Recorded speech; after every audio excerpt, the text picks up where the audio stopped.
it felt like God was moving amongst the young people in our area, and I just wanted to see it happen. Mum and Dad were quite involved in our church.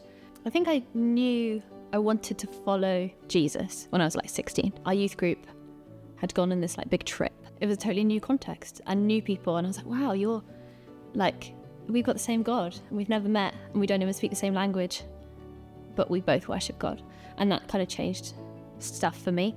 So that was like the moment where I was like, yeah, I'm in. And then, came to Nottingham for uni, got plugged into church, and our student worker at church was like, I think you should think about being an intern next year.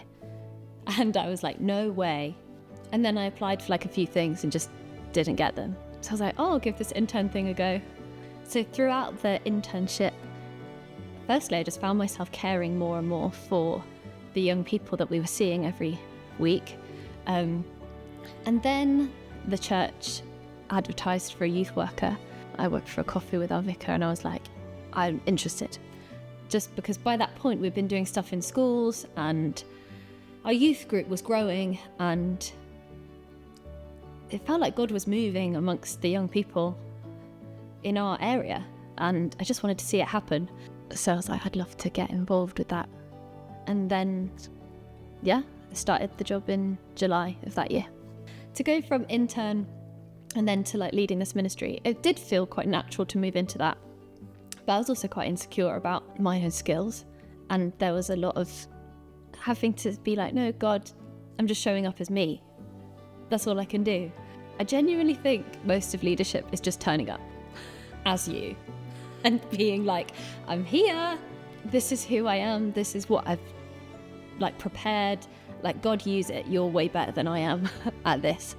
And he gives you courage sometimes when you need it, and he gives you ideas when you have none, or like words of comfort when you need to comfort someone. And people, he just blesses you with people.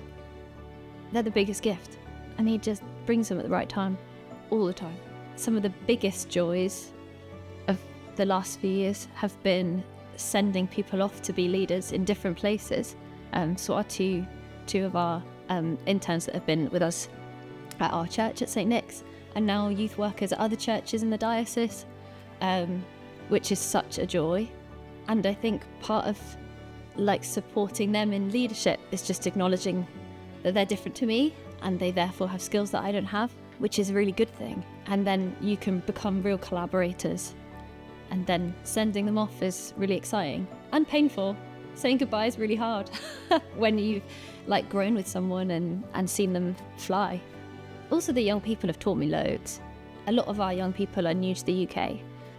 Those young people have so much confidence. Like speaking a new language at a school, you've come in halfway through the year, that requires guts to do that. And I see how God is so faithful to them and kind to them and blesses them with friends and community. So I think when I feel like quite cautious, I'm very inspired by the youth that I lead, because they're really experts at feeling like that kind of imposter syndrome, and that's really amazing.